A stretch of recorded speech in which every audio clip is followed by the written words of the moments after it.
minute. Yes, yes, yes. You are not late. You are not at all late because in Delhi, if you have been able to manage within 5 minutes, that is something a major achievement. Thank you very much for joining and very Thank hearty welcome to you. I think you are thank first you. time coming to online to the institute, and we consider Yeah. online as the first step to offline. Yes, yes, Yes, definitely, sir. just create, and Definitely. your supervisor is my best friend, one of my best friends. Oh, okay, okay. I'm Ashima, very happy to know that. we, Ashima ma'am. we were together in Yale, and she was a Ah, wonderful friend of mine. Even now, we communicate very frequently. yes. And let us look forward to the next opportunity to have you here in physics in person. Yes, That definitely, we look sir. forward I will be very happy to contribute. to.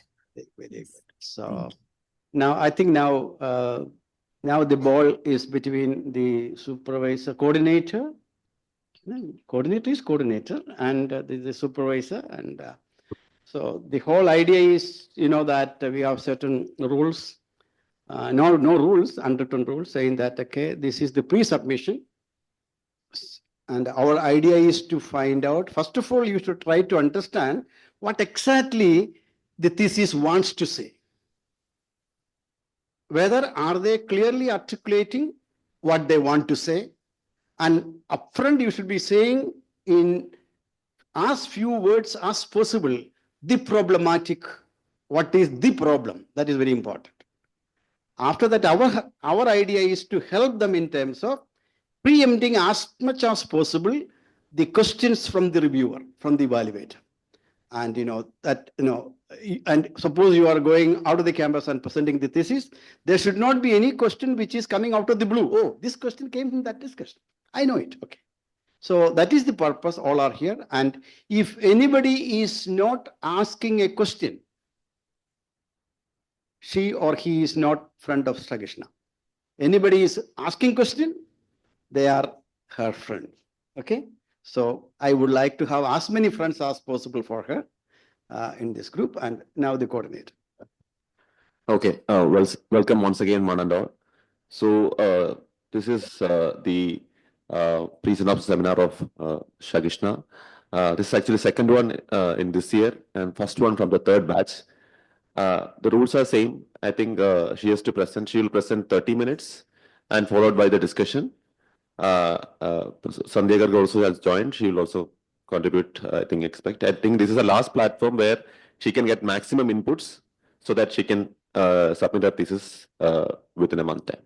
So I think I request the supervisors to take the initial remarks and followed by the presentation. Over to you. Thank you, Director and the Coordinator. Once again, I invite Dr. Sandhya Garg for the pre-submission seminar. And first of all, thank you for agreeing to be the external expert. Although, we may be seeing each other, meeting each other for the first time, your name is quite popular in GIFT for the work that you have done in public finance. Okay, okay, okay. So, Yes, thank all those, we all have read your papers. The Okay. one in public finance review on the tax capacity and on the expenditure convergence. So you are not new to us. You are uh, Okay. many of our colleagues and students are maybe seeing you for the first time, but they've already read your work.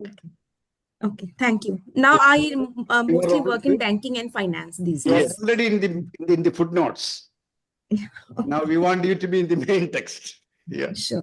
Having contributed substantially in public finance, now Dr. Sandhya Garg is working extensively in the banking, especially in the developing banking, and she has come out with wonderful papers, the latest one being the one in Journal of Development Economics. We wholeheartedly welcome you again, and we are looking forward to your comments and suggestions. With Thank you, that, sir. I welcome Shagishna to make a presentation. Shagishna, you can present. Parma, you would like to add something? No, I think we can begin, Ranjit. Okay, over to you, Shagishna. Parma will say the final word.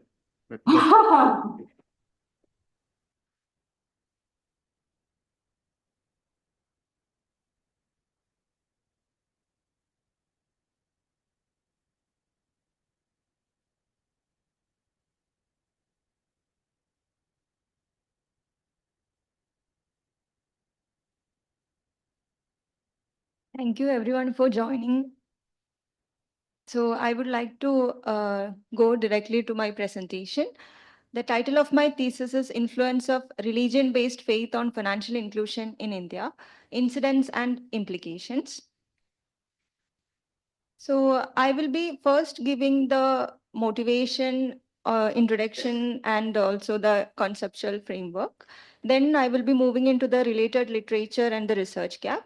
Then the statement of the objectives. Then each chapter, each core chapter, its method, problem, and the analysis, like method, problem, and the findings. Then moving into the overall conclusion of the thesis and its contribution and the limitations of the study. So the financial inclusion is considered as a key core objective of many developing nations, as it is like contributed towards the overall economic growth and development, and it has been like used. It has been contributed for the increases in the household savings, women empowerment, and helps in reducing the poverty and inequality. So by considering the positive impact of the financial inclusion and its spillover effects, many international organizations such as the World Bank, IMF, and also the G20 nations have recognized the need for the universal financial inclusion, and they have formed an agenda for the universal financial inclusion of 2030. And many of the countries have already started working on the achievement of the universal financial inclusion. Then, in the case of our country, we have we have started the initiatives towards the universal financial inclusion far back from 1969 onwards by the bank branch nationalization, then followed by a series of the programs and policies initiated by the government of India and RBI, as some of them are the Pradhan Mantri Jan Dhan Yojana of 2014, then branch expansion policy of 2005, and also the recent developments in the digital financial inclusion. All these policies and programs have improved the financial access as a whole. And when we are looking into the financial deepening or the using part of the using part, we can see that there is a systematic gap in the using of the financial services, as have pointed out by the recent global fintech survey of 2025, which has stated that India's 110 million population are still outside the purview of the formal banking services. So this can be stems out from the supply side or the demand side factors. So in the supply side factors, we can see the bank branches and the other financial development policies and all. And when we look into the demand side factors, along with the income, education, employment, security, employment, then financial literacy and all, there are the social and the cultural factors that shapes the financial decision making. And among that, the religious faith has played an important role, and it has not been widely studied, and while it's not been widely recognized in the financial inclusion literature as a demand side factor which influence the overall financial inclusion. So a wide range of the studies on the demand and supply side, and also we can see that the literature on the religious faith is scarce in the Indian context, but the literature is growing. So now, before moving into the literature thing, I conceptualize what I mean it as faith-based exclusion. So from the social exclusion framework of Amartya Sen, he have pointed out that the exclusion is an institutionally produced denial of the participation, even without any explicit bans. So he have stated the active and the passive exclusion. So the active exclusion, which arises from the deliberate policy designs and the institutional rules that systematically restricts the participation. So in our country, in the formal financial system, the policies are mainly based on, like the formal financial system are based on the interest bearing. So that reflects the institutional choice, or rather than a neutrality, it is the institutional choice or the policy driven. So and when we looking into the capability approach, also we can see that the meaningful choice requires acceptable alternatives. So in the conventional banking system, the interest based financial services, that is it is mainly based on the interest, so that creates a capability deprivation, not the voluntary non participation. So the religious faith is generally a normative concept, and not a preference. It is not a preference. It is not a preference. So the exclusion due to the international incompatibility of incompatibility reflects the system failure. To conclude, the religious faith-based exclusion is actively produced by the institutional design. It is not voluntary chosen. So the available international literature which has discussed that in the Muslim majority countries, the religious faith is having an important role to play in the decision of the access to and the usage of the financial services. And when we're looking into the OIC country literature, it has proved that the introduction of the faith aligned financial institutions into the formal settings have helps to reduce the financial exclusion and also improves the access towards and the use of the financial system. And when we look into the Muslim majority countries, the non-Muslim majority countries without with Muslim as the sizable minorities also, the introduction of the faith aligned financial services has improved their financial inclusion. For example, the countries like UK, Kenya, Nigeria, South Africa, etc., have recognized the needs of their religious minorities, and also they have incorporated the faith-aligned financial system into their formal financial setup, which has improved the financial access and also the usage. And when we look into the India's literature, in India, the literature is limited, but it is growing, and it has also shows that the Muslim majority districts or the Muslim households are exhibits a lower participation into the interest bearing financial products. And the district level also, the district level analysis are also shows that the Muslim population in many Indian states have lower access to the financial services, and the usage of the financial services is also lower. And uh, yeah, so in the Indian formal financial system, which basically offers the limited mechanism to address the faith-based financial preferences. So, the gaps in the literature, we have identified some of the gaps in the literature while reviewing the literature. So we have the existing studies, which has mainly based on the selected district or the selected states. So there is a need for an all India level analysis by using a nationally represented data. Then the existing studies have either studied on the demand side or the supply side dimension. There is a need for a comprehensive study for including the both dimensions together. And the major gap is that the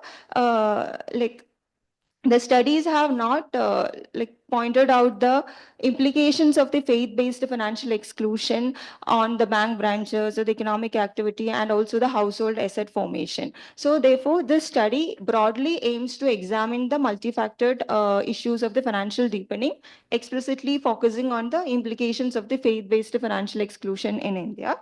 So on the basis of this, we have identified a set of objectives. So the first objective is to examine the religious faith-based exclusion of Muslims from financial access and deepening in India.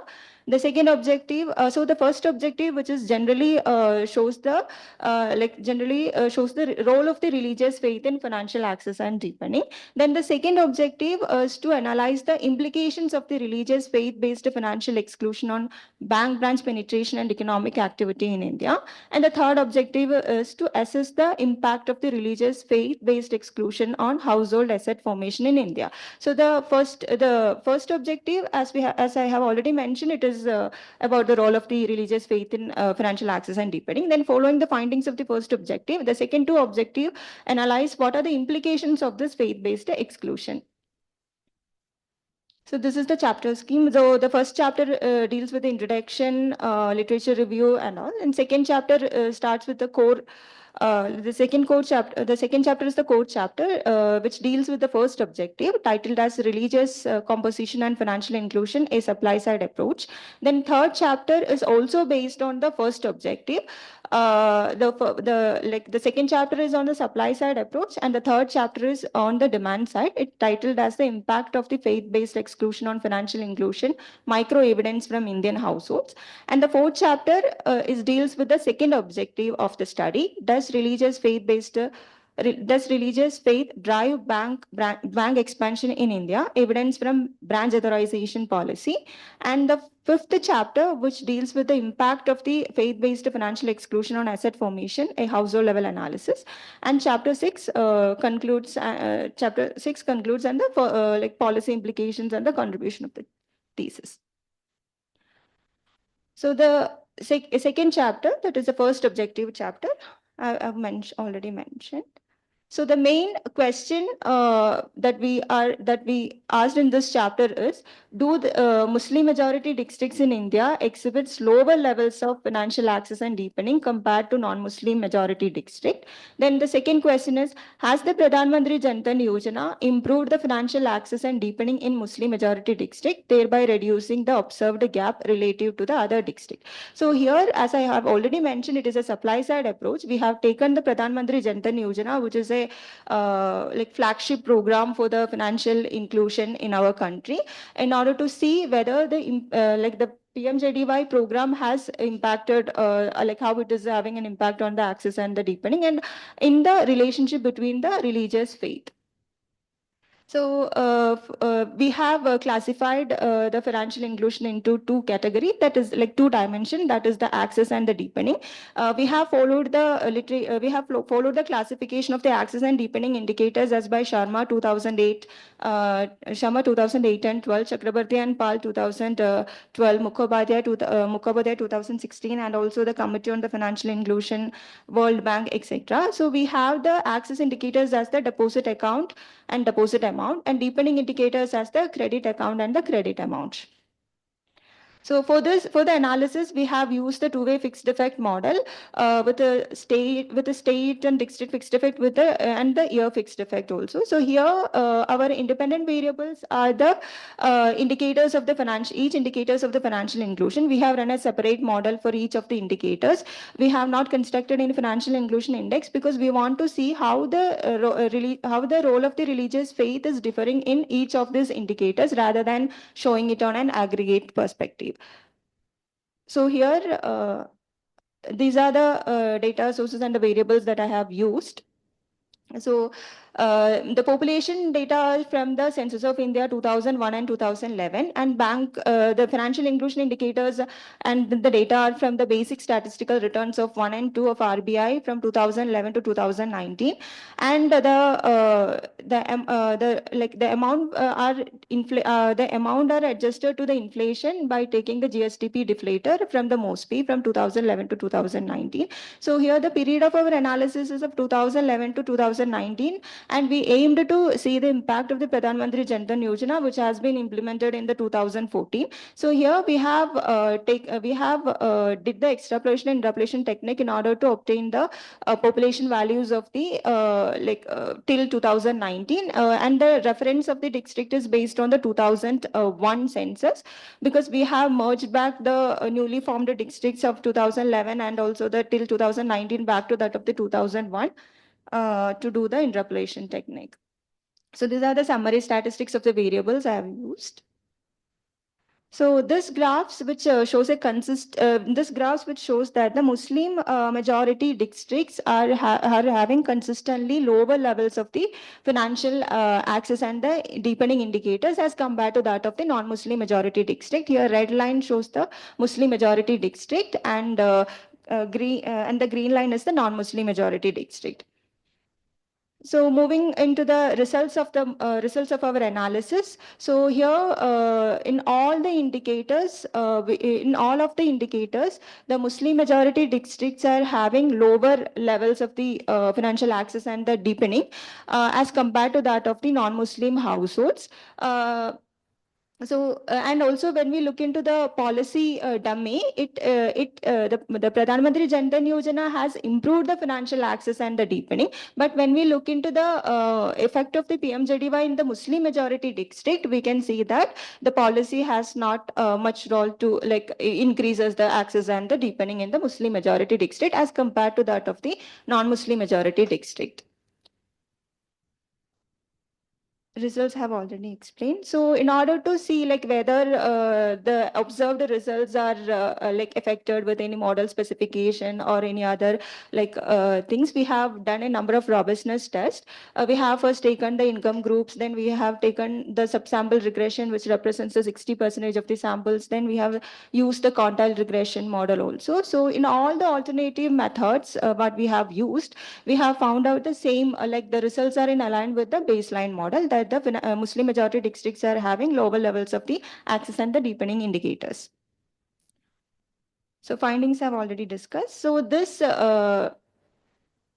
this chapter, we tries to see the role of the religious faith in financial access and deepening in India and also to see the impact of the Pradhan Mantri Jan Dhan Yojana, how it helps, whether it helps to reduce the gap between the Muslim households and the non-Muslim households in terms of the financial inclusion.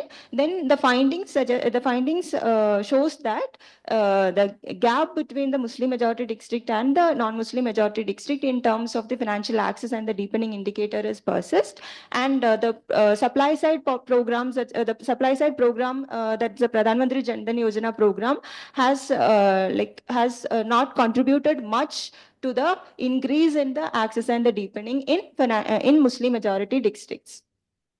So following the findings of the district level analysis, the third chapter also also based on the first objective. So this chapter we deals with the household level analysis, because whatever the differences observed in the district, maybe due to the some effects, and also in order to see the household heterogeneous, how the heterogeneous effects of the household, if any, that is having an impact on the relationship at the district level, we have gone for a household level analysis by taking the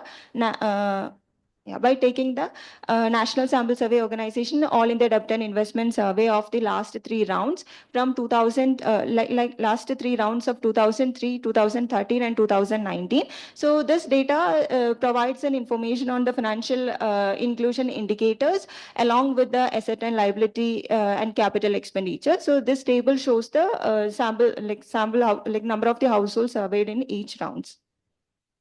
So here also we have followed the same strategy as that I have mentioned in the previous chapter. So we have classified the financial inclusion indicators into access and deepening. So here there is an addition that in 2019 AIDIS has provides the data on the households having access to the credit or debit card and also the e-wallet. So we have incorporated that in order to make it more representative for the digital financial access also. So for the analysis, we are having the deposit amount, deposit account, loan account, and the access to the credit card or the e-wallet as the binary variable. For that purpose, we have used the Probit model. And we have the survey also provides the classification of all these indicators into institutional and non-institutional. That is, the institutional is the formal financial system and the non-institutional is informal. So we have checked for that also. Here our main variable of the interest is the Muslim majority, Muslim household. Here we have classified households into Muslim households based on the religion. Then for the amount indicators, we have used the Tobit model for the analysis. And here we have used a set of the household level controls such as the size of the household, size of the household, age of the household head, education level of the household, employment category. Then for the income, we have taken the and for the and for the income, we have taken the consumption expenditure, then access for the land, etc., as taken as the controls at the household level. So these are the summary statistics of the model. So all these graphs of the axis and the deepening indicators, which shows that Muslim households are having consistently lower in axis indicators, that is the deposit account, deposit account and the deposit amount, and the deepening indicators also in the credit account and the credit amount, as compared to that of the non-Muslim households. Then in the case of the non-institutional agencies, we can see that the Muslim households and the gap between the Muslim households and the non-Muslim households in all the indicators has shown a reducing trend. And so the observed this like I have asked a question here that whether this observed differences between the Muslims and the non-Muslims are due to their income differences or income differences, because the literature which shows that the Muslim households are economically weaker. So for that purpose, I have used the consumption income, like consumption expenditure. I have classified into 3 groups, and the model also this also shows that the Muslim households are having lower levels of the credit accounts and the credit amounts in the institutional agencies. Then in the non-institutional agency, we can see that the gap is reducing between the Muslim households and the non-Muslim households. Then I have checked it for the sources of the borrowings of the households. In the institutional panel, we can see that the Muslim households are borrowing more from the NBFCs. Muslim households are borrowing more from the NBFCs, MFIs, then non-bank linked SHGs and cooperative banks as compared to that of the non-Muslim households. So here the banking literature which shows that the NBFCs, cooperative banks and non-bank linked SHGs has provided the non-interest free loans to their non-interest free loans to the customers, because as a part of some government programs and all. Then when we look into the non-institutional agencies, we can see that the Muslim households are borrowing more from the friends and relatives than that of the non-Muslim households, and also from the chit funds. So this differences, the literature which shows that the borrowings from the friends and families involves 0 rate of the interest. So that is why that can be the reason the Muslims are borrowing more from the friends and relatives. So then in order to see whether then we have taken the interest-free loans, the share of the interest-free loans as from that interest-free loans that of the from the total loans. Then also we can see that the borrowings from the friends and relatives, that is non-interest-free loans, are higher, the borrowings of the non-interest-free loans are higher from the friends and relatives. Then this graph also shows that the intensity of the interest-free borrowings, which is having a higher for the Muslim households as compared to that of the non-Muslim households. Then moving into the result part, the Probit model, here we have shown the marginal effect of the Probit model.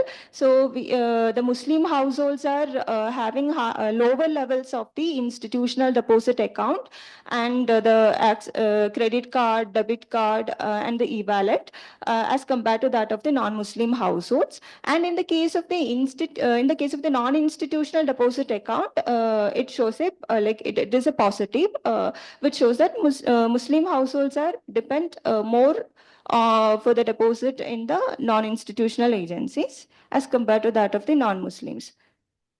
Then in the case of the deepening indicators, also we can see the similar results, that the Muslim households are having lower credit accounts in the institutional agencies as compared to that of the non-Muslim households. And here also in the non-institutional borrowings of the Muslim households are higher than that of the non-Muslim households. Here I have used all the household level controls, but due to the space and all, it takes lot of space and all. That's why I have put the controls as yes. Then I have run the regression for the each credit agency wise on the institutional credit agency and also the non-institutional credit agency. Here, what we have seen from the descriptive analysis, the results are also showing up. That is, the Muslim households are borrowing more from borrowing more from the cooperative bank, NBFCs, MFIs, and non-bank linked SHGs and from the institutional agencies as compared to that of the non-Muslim household. This also suggests that this institutions has provided the interest-free loans. That's why. Then in the non-institutional borrowings, we can see that in the non-institutional also there is an involvement of the interest, as we have already like seen that the landlords, money lenders, everything has involved the interest thing. But the coefficient of the like the marginal effect of the friends and relative is positive and significant, which shows that the Muslim households are borrowing more from the friends and relatives than that of the non-Muslim households. So the findings have also shows that the Muslim households are the financial access and the deepening of the Muslim households are lower as compared to that of the non-Muslim households.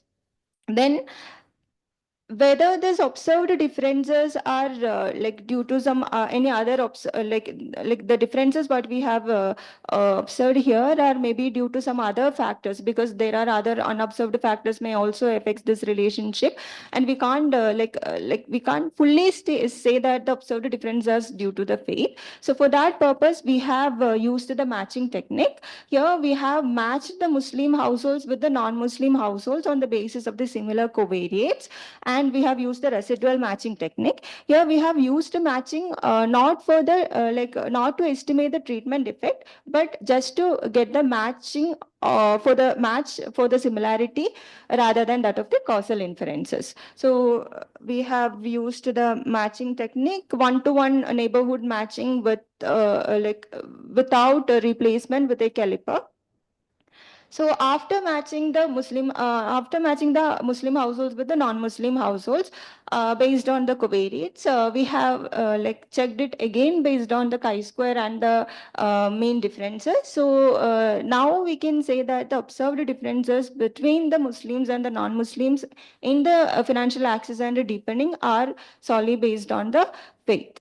So yeah, matching results. So in this chapter, we try to answer, we try to see whether the observed differences from the district level analysis has holes in the household level, more micro level, whether the results are holding. So we found out that in the household level also, Muslim households are lower. Muslim households are having lower values for the access and the deepening indicators as compared to that of the non-Muslim households. Then the fourth chapter, which deals with the second objective, which shows the impact of the religious faith-based exclusion. So the exclusion on the bank branches and the economic activity. It has titled as does religious faith drive branch expansion and economic activity in India? Evidence from branch authorization policy. So here we asked two questions. The first one, whether the faith-based exclusion as reflected in the Muslim majority district has constrained the bank branch penetration in India. Second one, does the lower bank branch penetration in Muslim majority district translates into a weaker economic activity at the district level? So to answer this question, okay, so the relationship between the religious faith and the bank branches and the economic activity may leads to some endogenous uh, endogenous effect. So for that purpose, we have, and also there is the relationship between the religious faith and the economic activity may have some unobserved factors also affecting this relationship. For that purpose, we have explored the branch authorization policy of 2005, which aims the banks to operate the branches in the underbanked district, which has the RBI have listed the underbanked district based on the population per branches ratio, and they have also published the list of the underbanked district. So we have adopted that policy into our analysis. So these are the data and variables as we have used. It is same as that of the first objective core chapter. And here in addition, for the economic activity, we have proxy the economic activity by using the DMSP OLS nightlights data from Tata Cornell Institute. So here we have used the panel fixed effect model by taking the bank branches per 1,000 population and also the mean night lights as a dependent variable. And the like other specification remains same as that of the first core objective, but here we have used the BAP, that is the branch authorization policy as the policy indicate.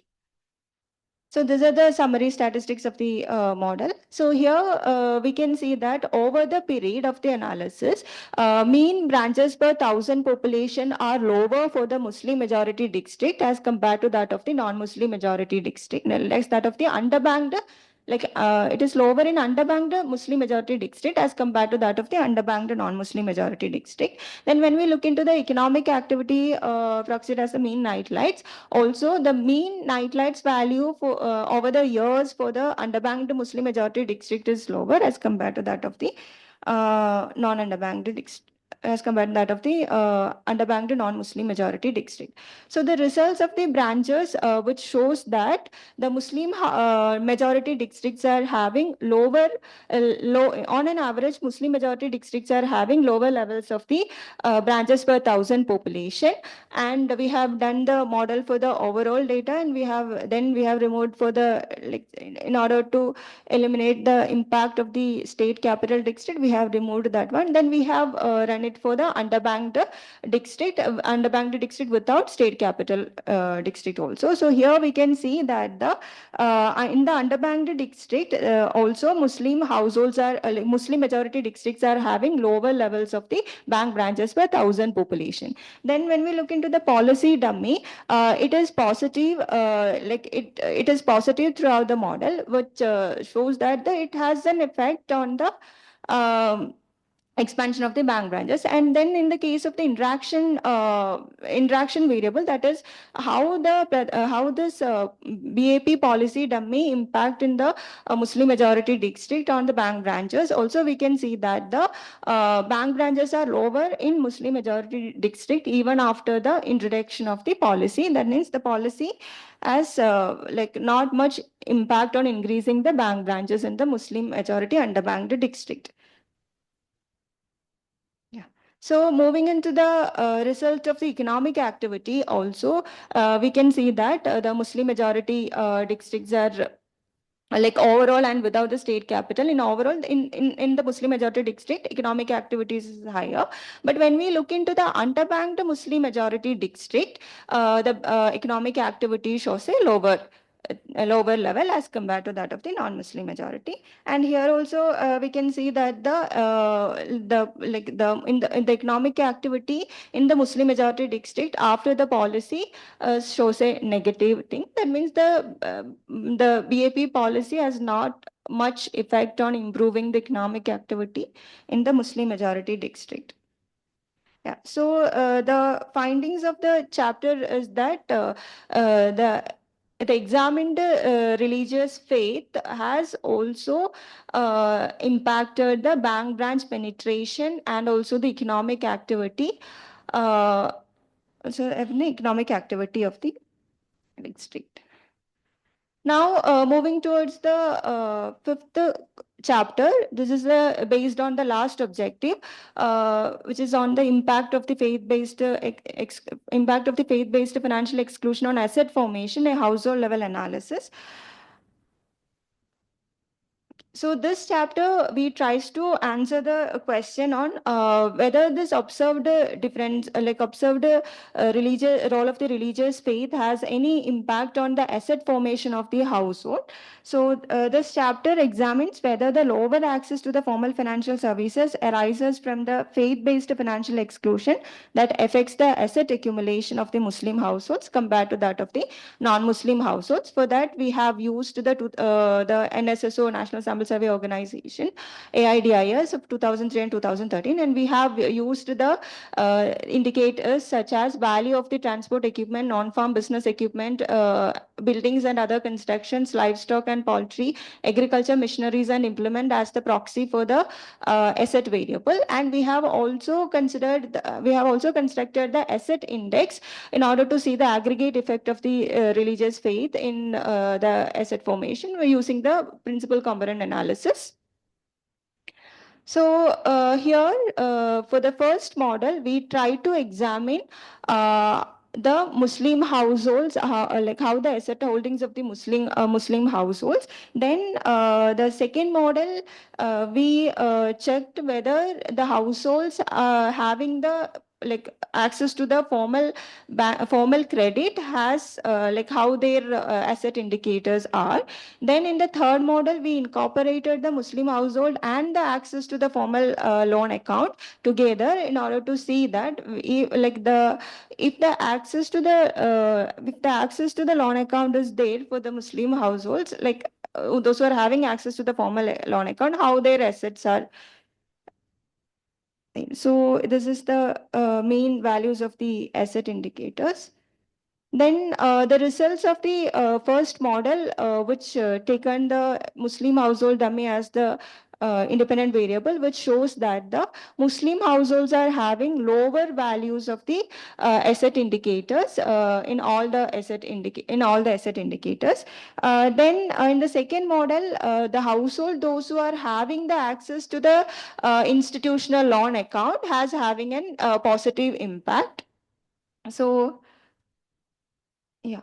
And in the third model, we have incorporated the Muslim household dummy and the institutional loan account dummy, and which shows the which also again shows the that the Muslim households are having lower access in the asset indicators. But in the case of the non-farm business equipment and the buildings and other constructions, we can see that the Muslim households are having higher values as compared to that of the non-Muslim households. This can be this is supported by the literature which has already exists, that the Muslim households as a part of the exclusion, they may as a part of the exclusion from the labor market, they may focus more on the self-employment and all. That is why the non-farm business equipments are increasing. Then in the case of the buildings and other constructions also, they have invest more on the buildings and the buildings and the commercial buildings for the as a security and as a precautionary criteria. So here one interesting thing is that when the Muslim household, those who are having the access to the formal credit we can see that the observed welfare loss in the first model has comes down. That means when the access to the formal, when the access to the formal banking thing is there, then the welfare loss will become lower. So then also we can't whatever we have inferred so far, in order to see that differences is mainly because of solely because of the faith. We have taken the exogenous policy, that is the BAP, branch authorization policy, here also to see the observed differences as in the previous as whole. So we have used the pooled triple differences. Here we have pulled the data of 2003 and 2013 in order to see the pre and post policy effect. And here our main variable of interest is the coefficient, is the beta 7, that shows the triple differences. So the results of the triple differences, which shows that the Muslim households after the policy in the underbanked districts are having lower levels of the asset indicators. In all the asset indicators, the coefficient value is negative and significant, which suggests again that the Muslim households in the underbanked district after the policy also the asset indicators are having a lower. The branch authorization policy have used in many of the literature in order to see the economic development. So here in the Muslim majority households, it is all the asset indicators are showing a lower levels. These results are in aligned with that of the results what we have seen previously in the first three models. So again, Yeah, we have done a number of robustness check to see whether these observed differences are held in the alternative methods. We have used the alternative employment definition, then we have used the outlier adjustment using the Windsorization, then we have did the sample restriction near to the cutoff, then we have also did for the exclusion of the near cutoff districts, and the next one is the propensity score matching technique. Like the observed differences between the Muslims and non-Muslims here also may affects with the other like characteristics which are not like in part of the model. So for that purpose, to match the households in the 2 rounds, we have used the propensity score matching technique. And then after the matching, we have done the triple difference model again to check it, and here we can see that the main variable of the interest, that is the interaction term, triple difference, which also shows that the Muslim households are having lower levels of the asset indicators as compared to that of the non-Muslim households. So overall, this chapter also concludes that the religious faith impacts the household welfare in like by through the asset accumulation. And then our last chapter, that is the 6th chapter, which shows the conclusion, policy implications, and the limitations. So the conclusion of the overall thesis is that the religious faith, like the religious faith based or the religious faith is having an important role in determining the financial inclusion of the country, and also the supply side policies, like the supply side policies are not effectively translate into the financial deepening in the case of the Muslims. And another thing is like the one size fit for all approach of the financial inclusion is inadequate when the significant size of the population are excluded from the formal financial system because of their faith. And also we have found out that the faith-based exclusion have also have a macro level implications by lowering the credit in Muslim majority districts, and also which discourages the bank branches to expand in the Muslim majority district. Then we have also found out that it has also having a significant role in determining the asset formation and also in the economic activity. So the findings imply that universal financial inclusion requires religiously sensitive financial services to achieve the inclusive economic growth. So the policy implications of the thesis is like the policies of the financial inclusion have like must address the faith-based exclusion within the formal banking system for the achievement of the universal financial inclusion in our country. Then the international experience, which has like shown that the adoption of the interest-free banking window, which supports the asset formation, which encourages the increases in the access and the deepening use of the financial services, and also helps in increasing the economic activity.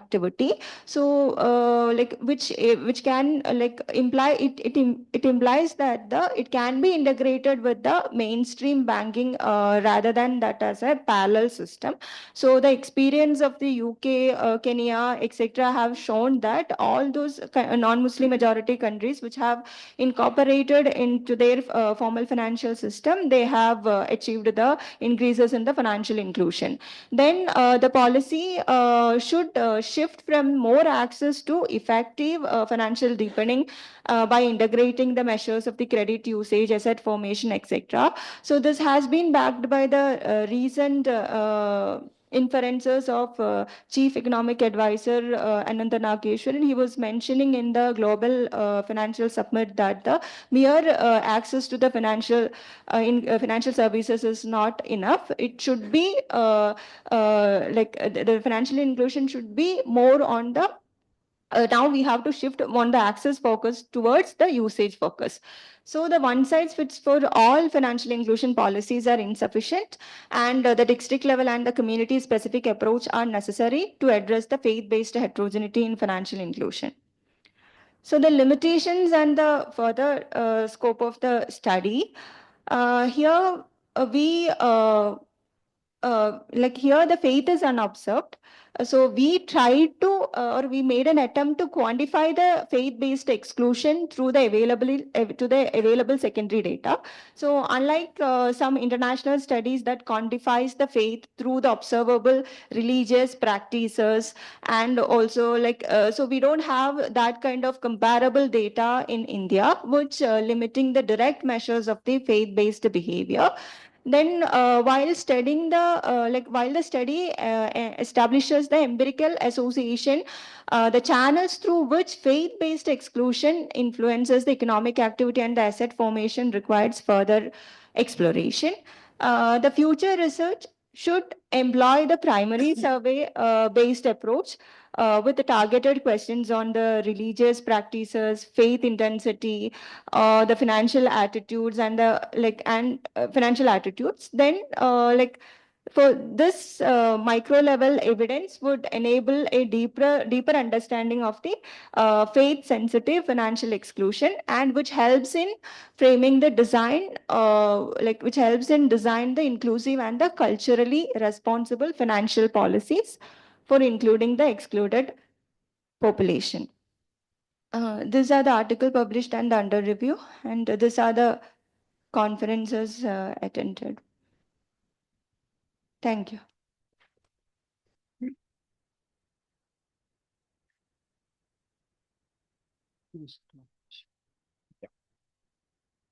So we have heard Shagishna, her draft, or rather pre-submission presentation, and she needs to be congratulated on different accounts. To begin with, she is the first one from the third batch, am I right, to present this pre-submission. Everything is done, first is first.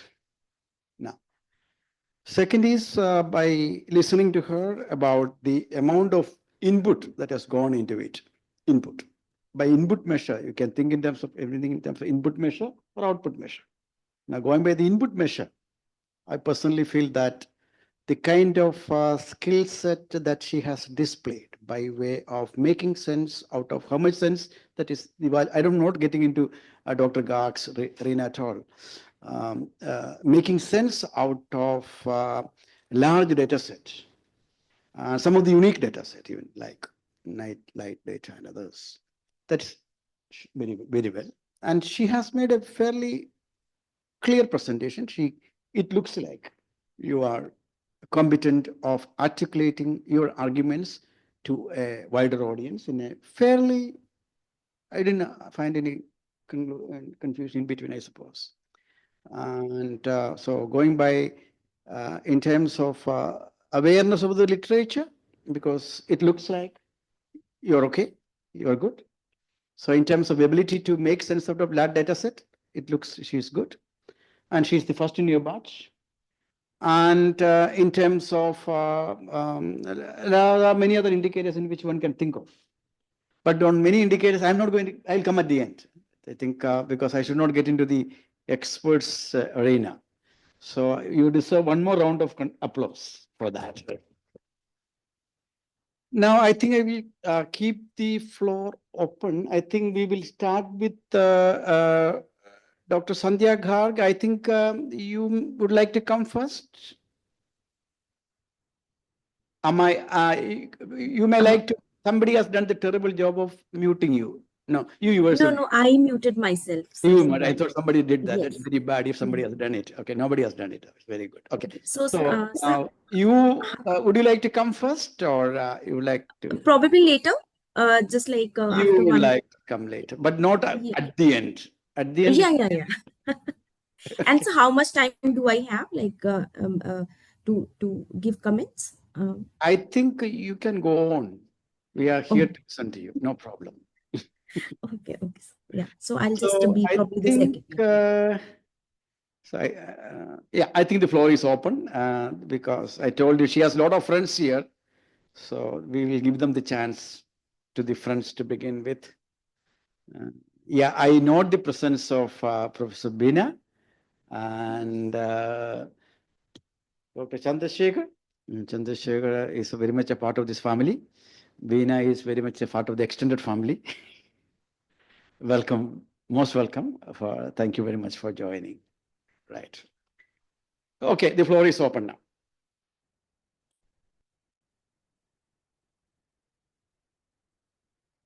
The first chance will be given to the fellow batchmates.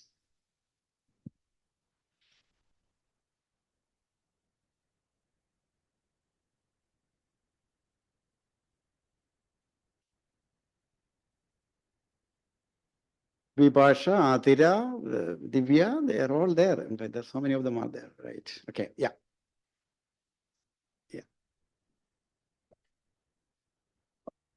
Hi, Shagishna.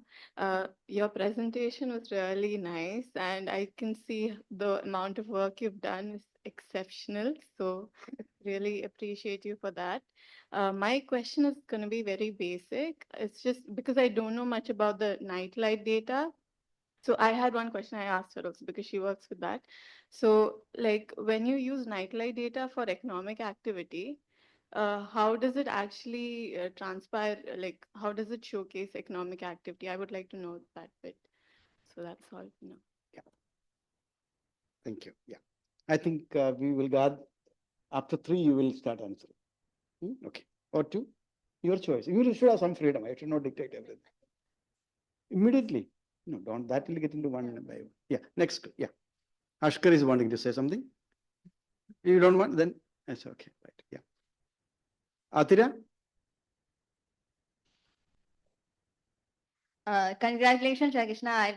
I will add on to what Vipasha has said. Like, you have done an exceptional work, and I appreciate that. So my question, this is just to clarify, when you gave that graph of institutional and non-institutional. So what I found was that Muslim households were having lower credit from institutional. So naturally, I was expecting they would be approaching the non-institutional approach for the, and Muslim households will be having higher credit from the non-institutional. But there also I found that Muslim households were having lower proportion than the non-Muslim. So just is it because of the population, as the minority of the population, or there is something? Okay. Thank you. Yeah. Who else from the same batch? Ashkar? Yeah. Divya is there. Ashkar is there. You can say that, okay, I'm. Oh, Riju. Yeah, Riju is here. Right. Yeah. Yeah. Right.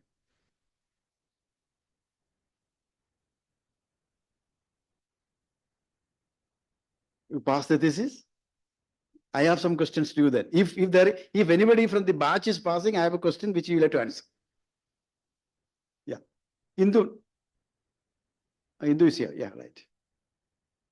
No questions? Okay. Next batch. 4th batch. Shijo. Yeah. Hi, Shagishna. My question is, my doubt is again very basic. You have in one of your slides, you have mentioned that the that usage of interest-free borrowings by Muslims and others from scheduled banks and other type of financial institutions. My doubt is there a provision of interest-free loan from loans by scheduled banks in India? Okay. Since Nivedha is sitting nearby, I don't want her to be feeling excluded. The chance is yours. Next. No question? You passed the thesis? Okay. So Shagishna, it was a nice presentation, but I got some doubts. Like, you have factored in the demand side factors that is constraining the inclusion, and also the supply side factors constraining the financial inclusion access as well. So, and you have also in one objective, you try to find the interactive effect also. So whether is there any clear pattern on the causality, like from where to where? Like, is it the demand side factors is pulling down the supply side factors? Because policy is something considered to be universal, right? It's not going to say you should not focus on one area. It's a pan policy. So in that case, again, where in the case of supply side, it should have to have some level of demand factors to be pulled off to that particular side so as to match the demand. No one is going to give the supply when there is irresponsive from the demand side. So, and since you have clearly explicitly marked that there is a objective that has clearly looked upon the interactive effect. So I didn't saw any particular explanation pertaining to where the causality is running, whether it is from the demand side or supply side or it's or the other side, or is it a level playing field that is existing between these two factors that has not been explained well. Second thing, I don't think that nightlight may not be a good factor because there is government policies that has consistently aimed at increasing the provision of night lights, like in the form of street light and all those things. Again, if you are going to look at that particular way, how, like, it's again the extension of Vibhasha's question. And You're concerned with Chinese effect, Chinese new technology, LED light and all. yeah. Okay. Yeah, then forget. Thank you. Okay. I will not wait anymore for the new batch because they are the people who are really committed. It's a fresh batch before coming to the. Which one? Yeah. Oh, that's right. Oh, Gopika. No. I think I'll come back to you because you are very important people. So it's okay. Fresh batch. Come.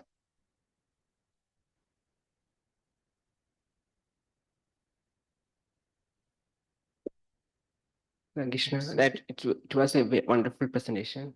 So my question is that does the education level or literacy level at district level has any impact on the faith-based exclusion? Also, the culturally, you have said that we can solve this through the provision of cultural. Does that mean we provide a Sharia compliance financial products to solve that? And also, does the improving financial literacy lead to any change in the financial inclusion, exclusion due to the faith?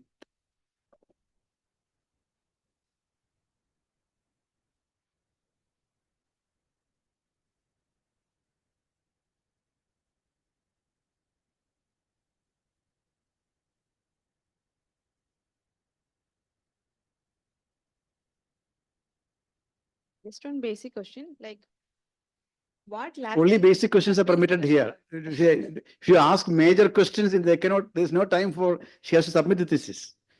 Basic questions are well encouraged. So what part of the financial institutions restrict the Muslim community from participating in the financial inclusive part? So that's my question.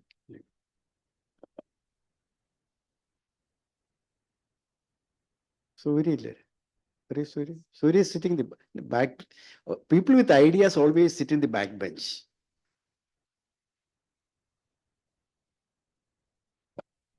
Hi, Shagishna. So my doubt is I didn't understand the concept of difference between deepening and access, first of all. And second is, you are saying that based on the literature, the religious faith affecting the financial activities. So suddenly you moved to the objectives and everything based on the Muslim population. So why you selected the Muslim population from India? So that reasoning you should specify in the first background part.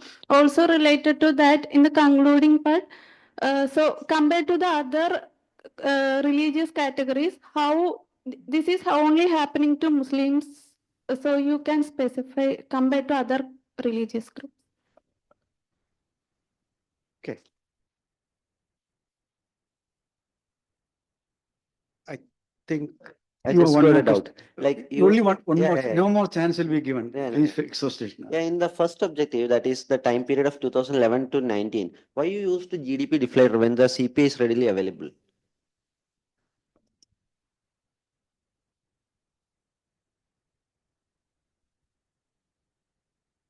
You should have answered in between. You should have told me that. Okay. Now you have gathered all the questions. Answer these questions. So first of all, the question related to the night lights. So all the literature have used night lights as the proxy for the economic activity at the district level, because in the district level we are the throughout the period we are not getting the GST, the district level domestic product. So we have followed we know that there are limitations by using the night lights data, as have all Aditya, Krishnan have already mentioned. But as per the data availability, we have used the night lights as available proxy for the economic activity. Then regarding the non-institutional also, the thing is, non-institutional agencies also, we can see the involvement of the interest rate, such as landlords, etc., landlords, money lenders, and also we can't expect that Muslim households borrows more from the non-institutional agencies. So that is why we have given a credit agency wise borrowing pattern also. So there we can see that wherever the interest free loans are available, there Muslims are borrowing more. Then usage of the interest free, okay, yeah, yes, due to certain government policies, there are certain loans, for example, for the loans to the farmers and loan for the disadvantaged people, and all are based on the interest free thing, that in the commercial banks, cooperative banks, NBFCs, all are providing certain loans on the basis of the interest free, that is widely mentioned in the banking literature and all. Then moving into the demand side, so what we try to see is from the, even though there are number of supply side policies which tries to increase the financial inclusion, the factor, the demand side factors such as the religious faith, if we are not considering that into framing the supply side policies, that the supply side policies may not be having a universal impact, it won't be creating the financial, universal financial inclusion. There are certain people, section of the people which has eliminated. And demand is that we are not saying that the Muslims are not accessing the formal financial services. They are having the access, as which has pointed out through the analysis, that the deposit accounts of the Muslims are also in par with the non-Muslim households. So what we are here, major concern is the using of the financial services, how they are participating into the formal financial services rather than that of the access thing. So that is the one thing. Then education level, we have controlled for the literate population and throughout our district level models and all. So as we the coefficient here our major interest is how the faith based thing has affecting the financial inclusion rather than that of the financial literacy, but we are controlling that in our model. Then Sharia complaint, that's what the policy implications of our thesis would suggest, that if we adopt a interest free Sharia compliant in our formal financial system, to include that as a window, or that in the formal financial system, we can achieve it, we can improve our financial inclusion levels, and we can achieve the universal financial inclusion also. And it has been evidence from the other countries where the Muslims are the minority, as I have already mentioned about the case of the sub-Saharan African countries and all. They have incorporated the non-interest banking window, and also the microfinance interest free, microfinancial interest free loan things in the microfinancial settings also. So we can consider it as a model, and can adopt those things into our formal financial thing, rather than to have a we are not suggesting for a parallel setup. We are saying like you can adopt into the formal financial system, then we can increase that will be increasing the overall financial inclusion. Then, yeah. So what part of the financial institution is excluding? That is interest. The conventional banking system is mainly based on like it is on the interest oriented. So in the Muslim community, in their Quran, interest is prohibited. Participating into the interest bearing financial services is prohibited. They have mentioned it as riba as haram. So that part, they are not participating into the formal financial setup. So that part of the formal financial institution is eliminating them. Then the difference between the deepening and access, I'm sorry that I forget to explain it in the presentation. So by deepening, we means the use of the formal financial services. That is why I have used the credit account, credit amount, etc. So how you are using it. So more depth, the access only provides the peripheral thing, like whether you are having an access or not. You can have an access to number of bank accounts, but if you are not using it, we can't as the definitions of the financial inclusion on the RBI and many other agencies, it has emphasized on the access dimension as and that of the use also, because in the due to the policies of the government and all, we are having we have achieved almost 90 almost I think 90 percentage, as the recent survey has shown, global fintech survey of 2025 has shown that India is having 90 percentage of the I think as 90% of the people are having access to the formal financial services. But when it comes to the use, that there we have to increase, we have to concentrate the policies that has to be put forward to the increasing the use of the financial services. That means the use, the deepening, by deepening, we mean use only. Then we have taken the Muslim population. Why we have? Okay, so we have a previous chapter that we didn't include in the thesis, where we have checked for the financial access and deepening for the different communities and all. There we have found out that the Muslim districts or Muslim communities are having lower, as we checked it for the household level thing also. So the Muslim households are having lower levels of the financial access and deepening indicators as compared to the Hindus, Christians, Sikhs, Buddhists, and all other religious community. Then what was your last question? In the conclusion part also, compared to other religious groups, how is this only happening to the Muslim population? Yeah, so it is the Muslims are more practicing their religious faith as riba is haram. So for them, the participation in the interest-bearing financial thing is more evident. Like the not participating in the interest-bearing financial thing is more evident, and we have to add. It is there in the introduction chapter of the thesis how it is. Yeah. Thank you for the comments. Thank you. You have any more questions? Yeah. Okay. Fine. Rest of it you can capture her in the canteen. Something should be left for the canteen. Yeah.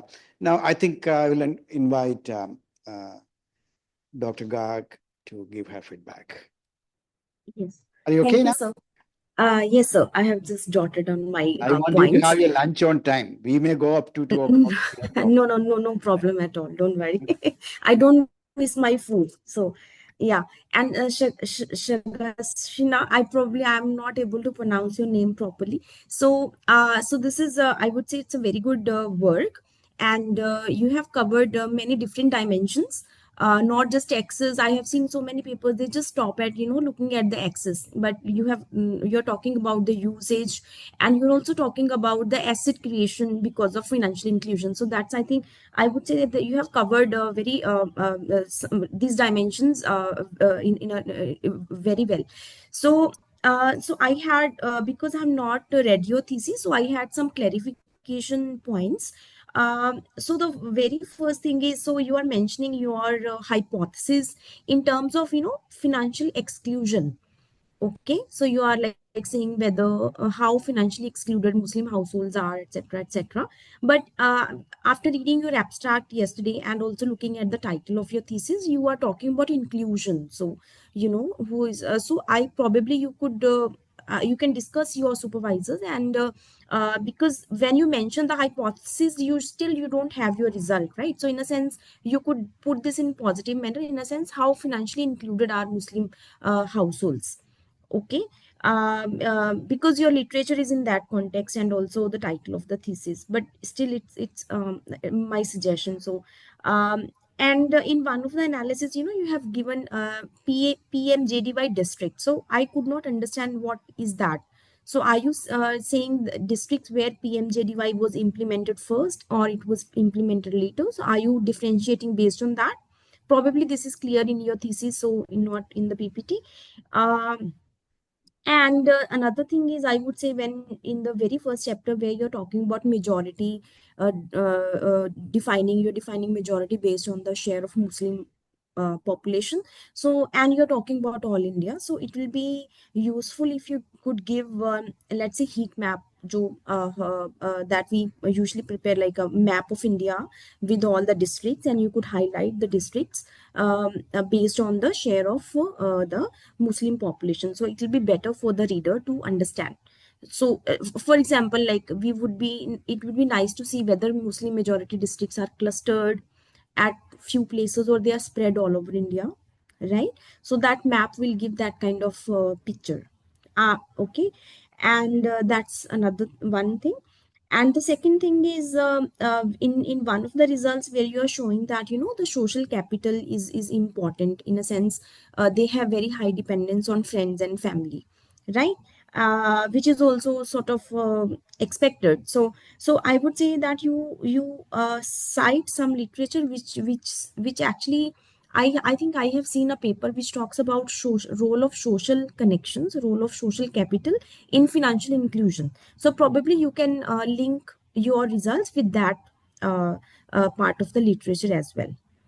Okay.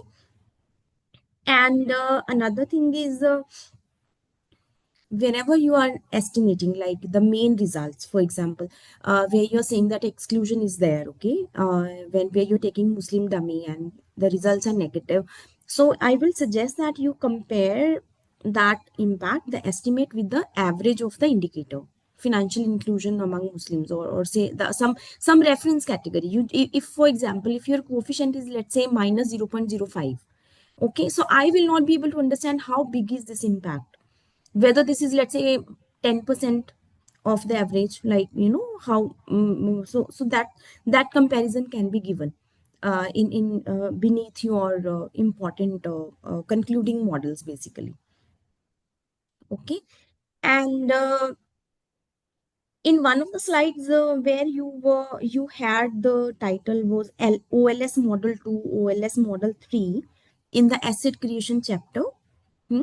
There you were saying that in the model specification you had a dummy for Muslim households, and then you had another variable which was whether they are financially included, like account in commercial banks or something, right? So but your interpretation was not correct. So you need an interaction variable when, if you want to say that Muslim households, those who are financially included, what is the asset creation for that category? You need an interaction term. Okay. So for example, let's say the coefficient of Muslim indicator is negative. So you are saying that Muslim households are having lower asset creation. But if the coefficient of the interaction becomes positive, then your interpretation will be those Muslim households who are financially included in formal system, they negative impact for them is mitigated, right? So you're also highlighting the importance of financial inclusion. So you need to have a interaction term in those models. And so the ADS data, that also gives you the purpose of the loan, right? For which purpose you're using the loan. So now I would if it is possible, I don't know how much time do you have to submit the thesis, or probably you can consider this as a future work, okay, some of these comments. So you could probably see that, I mean, if they are borrowing from commercial banks, for which purpose they are using the loan, okay. And also in AD's data, so they have the year in which the loan was taken. So if I'm surveyed today, if I have, let's say, 3 loans, then they will record the year of the loan, right? So then for each loan you have the purpose, right? If you're not using it for, let's say, productive purpose, when you borrow from a commercial bank, then probably you may have lesser chances to use it, borrow again from the commercial bank, right? Just give me a minute, I need to plug in my syspass, okay?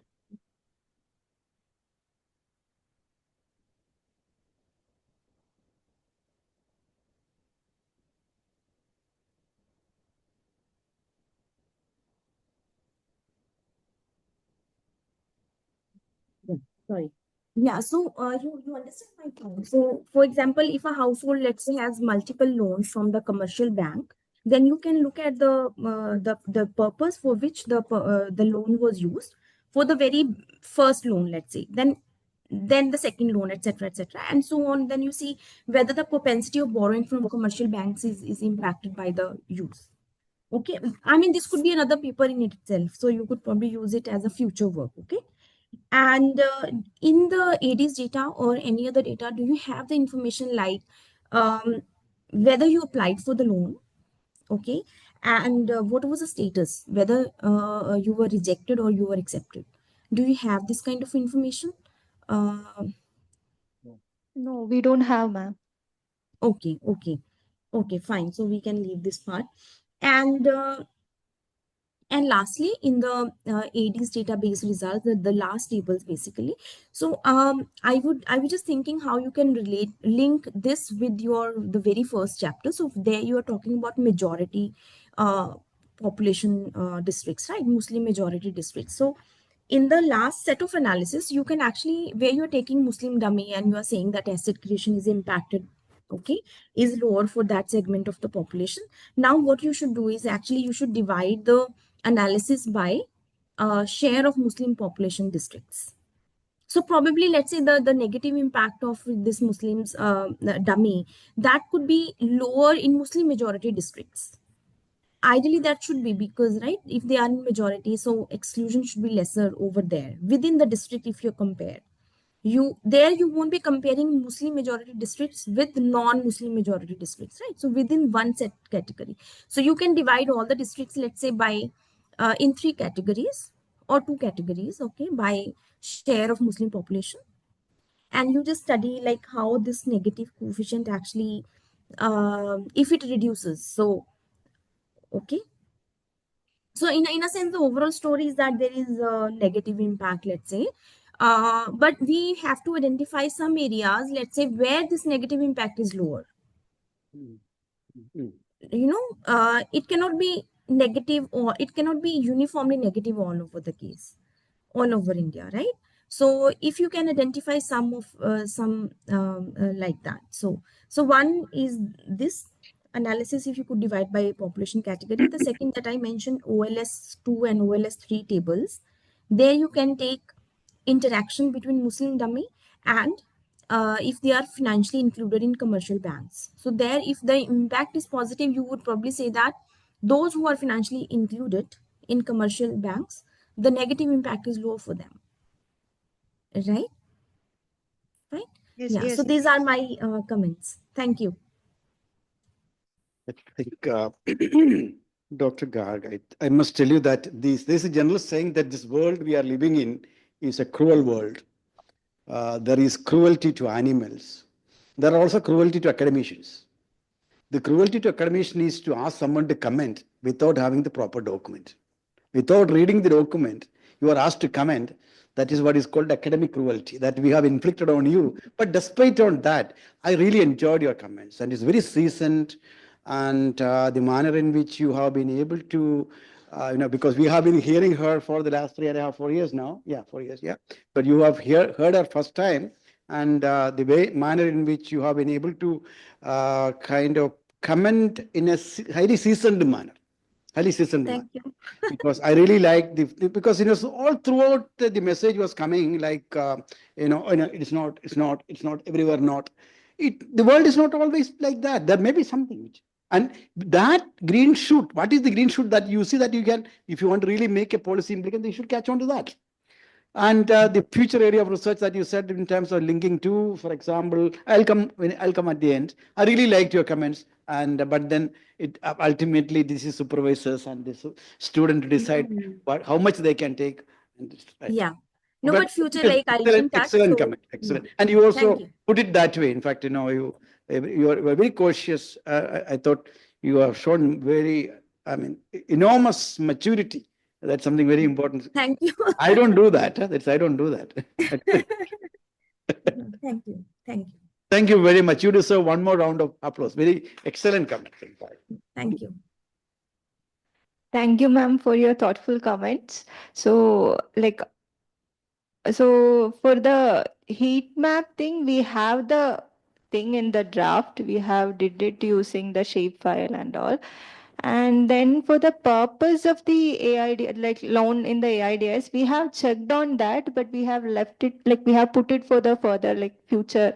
Yeah, thing. yeah, I know that can be a paper in itself. Yeah, that's what we also thought about that. And then regarding the interaction dummy for putting, in the third model, like we will be like seeing how the result is changing while incorporating the interaction thing. Then for the PMJDY clarification that we have taken that PMJDY dummy, it is an year dummy which takes the value 1 for the years after 2014. So it is an year dummy. We didn't taken like the districts where they have incorporated it because it is a universal, like it's a national level policy. So we are not able to track it how each district have, it is that data is not there. So then regarding the social capital thing, we have cited the literature which has mentioned about how the community based and how the like friends and relatives, that group based thing has like the social formation of the social capital and all. We have the literature we have cited in that chapter where we are discussing about it. Yeah. You have got enough questions. Yeah. Some of the things you should be putting in your for example, the future research agenda. Yeah.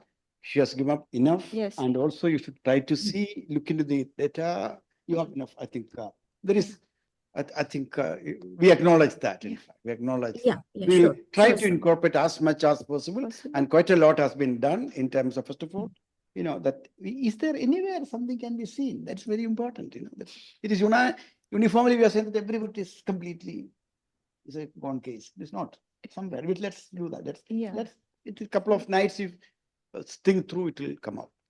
Thank you. Thank and you. Now the floor is again open Thank here. you for your comments. And we'll go back to the first batch, also the last batch, the premier batch. Premier batch is the youngest. Younger in the family is always, youngest in the family is always the premier. So, okay, anybody from the batch? Sona, you have a problem? Okay. You should be very considerate to her.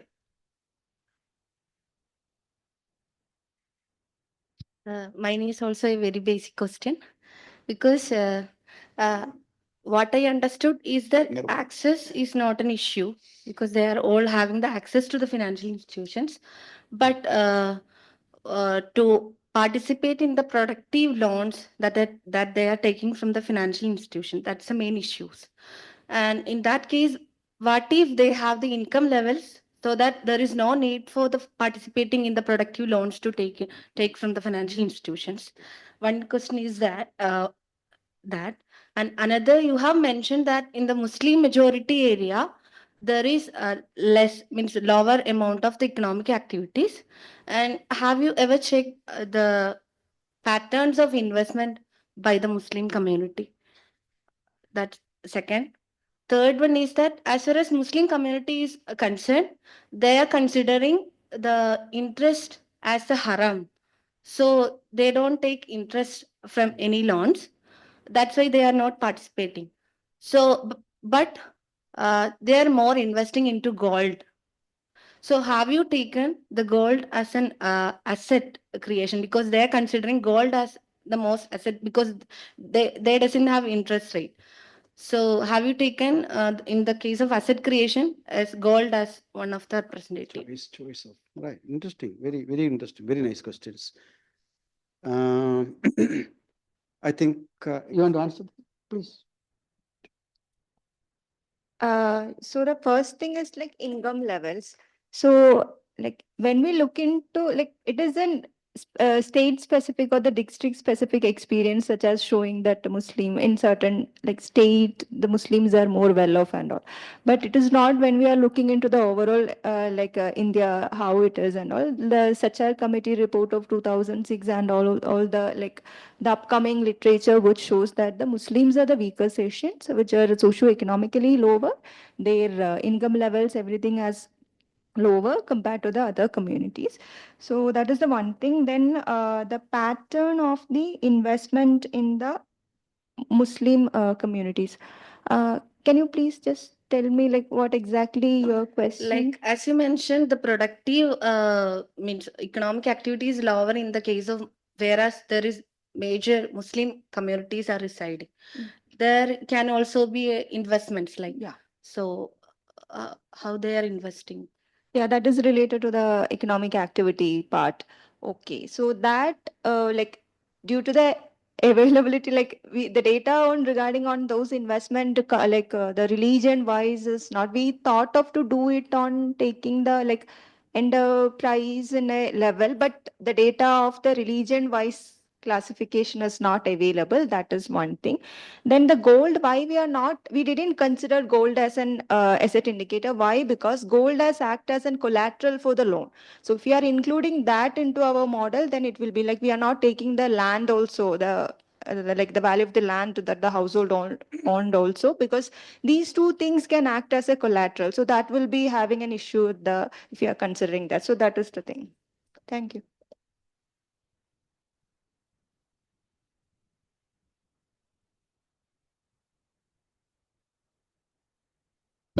Okay. Bina, would you like to start? Dr. Rosa Bina? Yeah, please. Yeah. It was very interesting. We haven't heard such kind of exercise. So it is going to be accepted, very well. I still have some doubt regarding. So when you talk about this Muslim community are not liking to get involved or no, they don't like to take loan because of the interest issue, but at the same time they do believe in this system, and that is why whenever there is a free of interest they're ready to come also. So what, how do you know that they don't believe and that is why they are not coming, or they want to get at free of cost? How do you really differentiate in your thesis?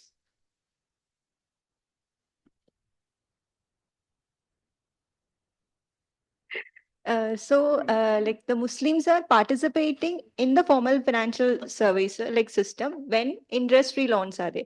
It is they are not against of the formal financial system, or they are not like they the thing is like the interest oriented the interest is the major concern of them to not to participate into the formal financial system. If the existing financial system gives an opportunity for them to participate by providing the faith aligned financial services, they are ready to participate, and that's what the experiences have all over the world have shown.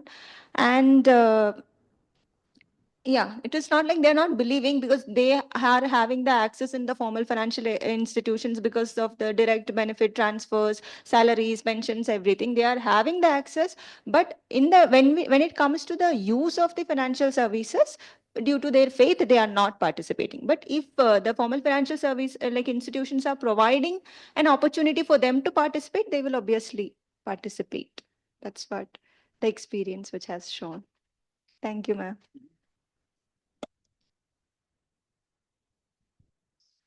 First of all, Sagishna, it was a very good presentation and good work.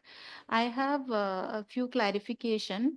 First is regarding the last objective where you mentioned about a policy which has been used for your analysis. So I didn't get the same PM, the Jan Dhan Yojana, that one. So I'm just need a clarification on that. And regarding this, I am just adding to what Sona and Beena ma'am was talking about. I was also thinking like, yeah, we know that credit has interest, right? Similarly, deposit also. So, do you have any kind of information from any of these surveys on their pattern of deposits?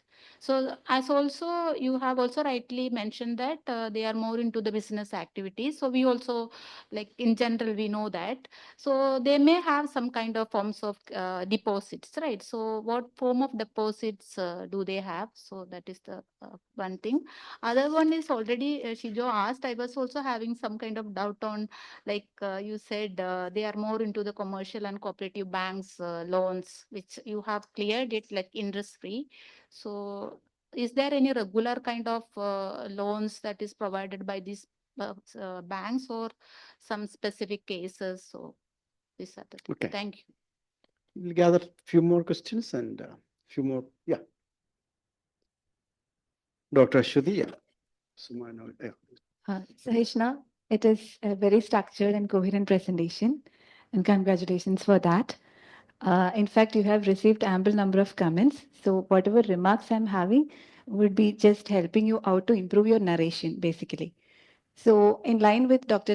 Garga's already mentioned that the entire narration for a third person, it's like Muslim versus non-Muslim. So, within a Muslim household, so what kind of composition is actually going for participation or usage of the credit?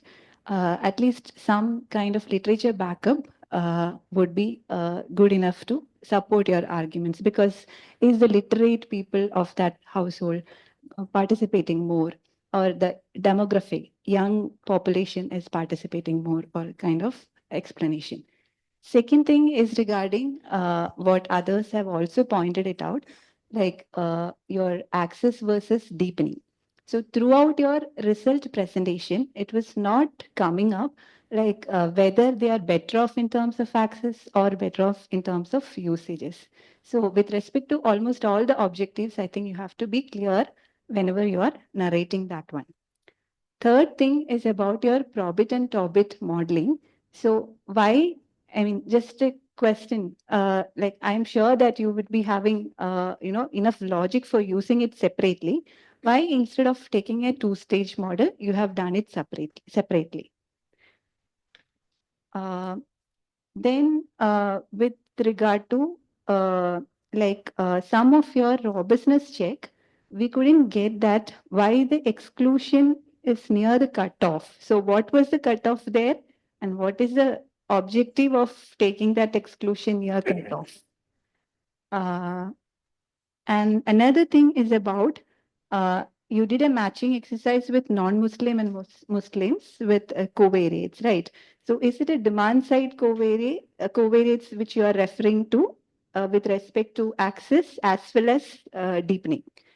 So that was not clear enough. And also, with respect to the subsample regression, somewhere you have taken, again, the robustness check. Why the 60% of the sample? What is the rationale for that? Thank you.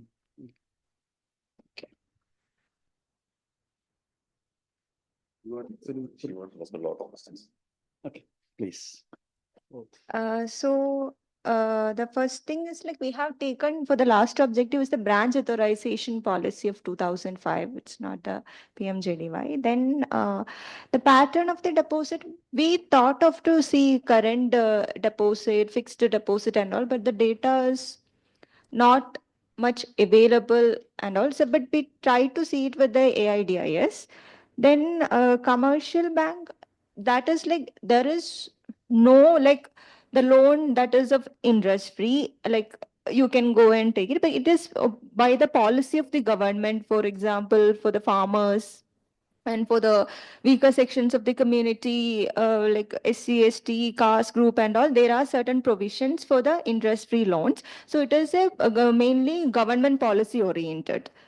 And yeah, the composition and all, as Ashwati ma'am and Sandhya ma'am has said, we will be thinking of how to incorporate to see the differential effects of the Muslim groups itself.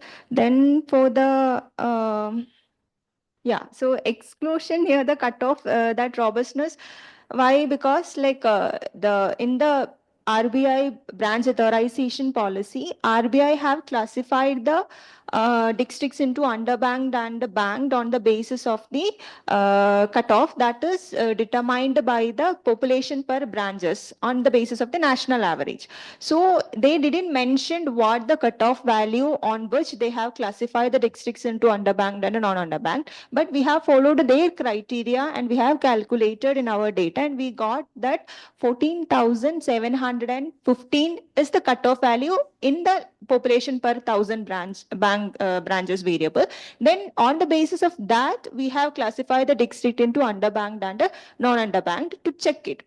Then this the near the cutoff means near to this point, like just like we have taken this 14,000, so we have taken 12,000 to 15,000. So this observation will be like getting the policy and all, like the districts which are falling in this. So in order to just to like eliminate this and to check it whether in the like other districts also which are not near to this cutoff it is having, that one we have done excluding. Then we have done again for only for this observation which are in the range in this 12,000 to 15,000 also to recheck our assumption, like the findings of the thing. Then for the covariates, for the matching thing for Muslim households with the non-Muslim households, we have used the demographic, socio-demographic variables such as the size of the household, gender of the household, head, education, health, health is not a, education, employment, then age category, then consumption,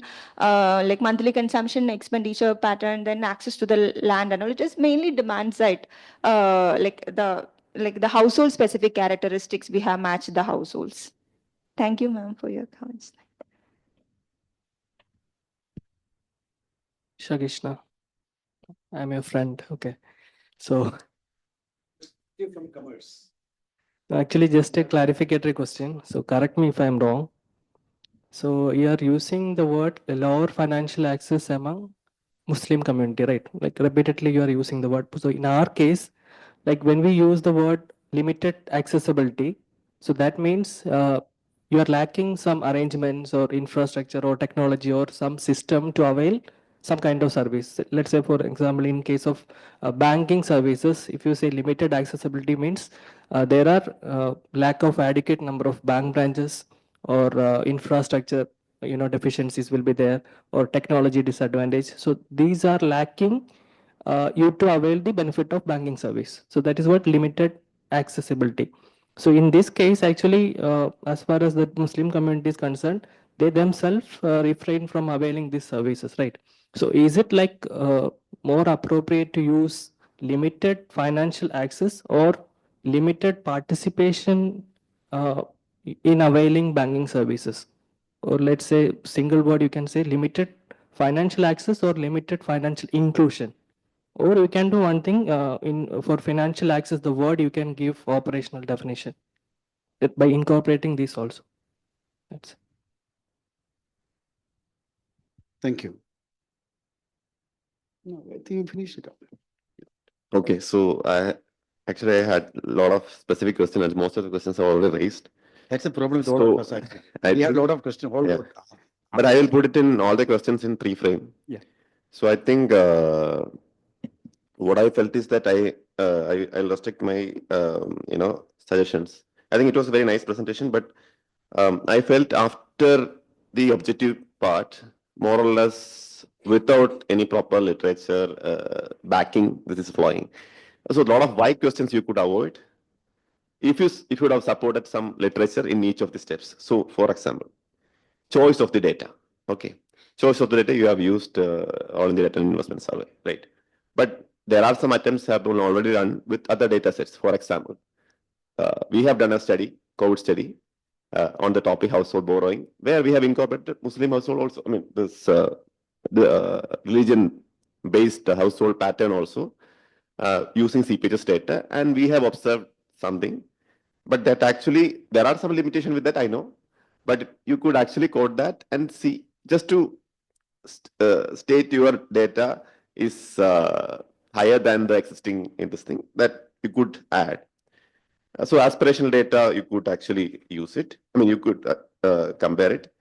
And choice of the variables. So yes, you have put it like for the account, I mean, access, you have put deposits.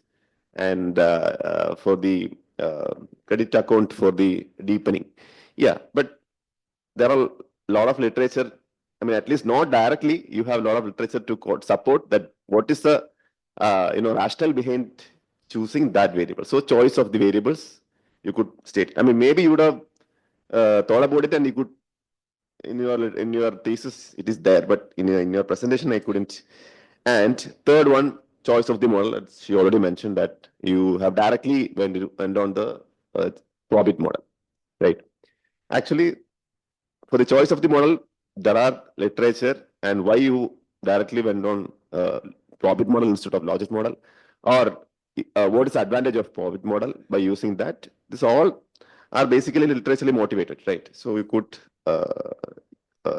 keep some narration on the basis of the literature.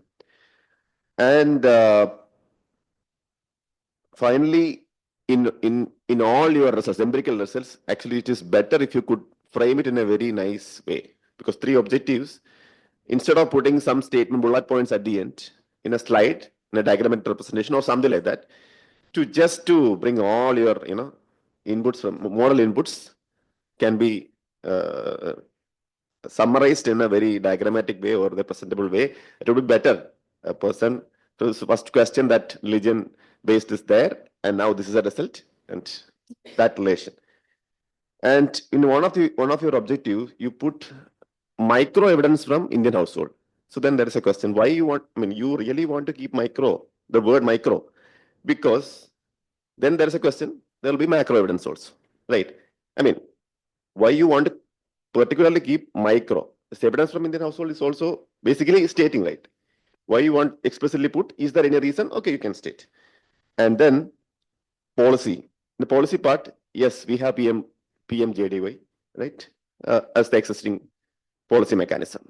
So you are saying that that is not sufficient enough. Then, okay, we can say that it is not sufficient enough, simply.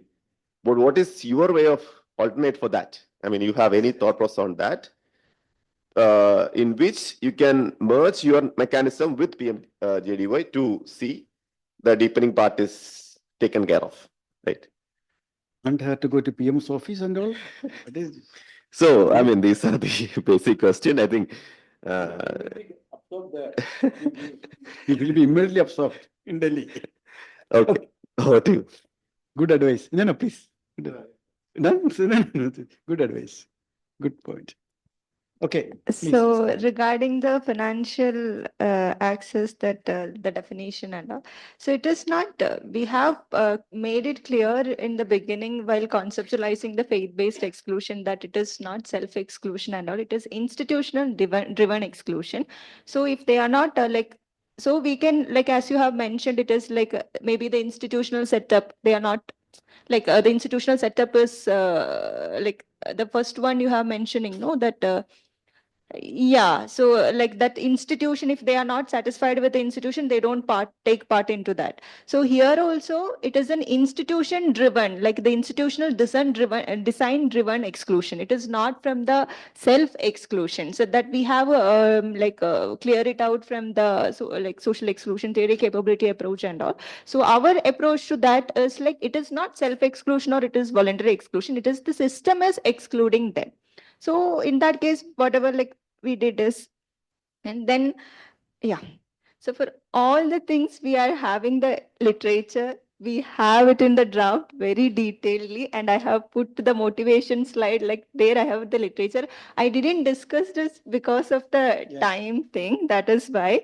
So I will, then the study of the CPHs and all, I will cite it appropriately.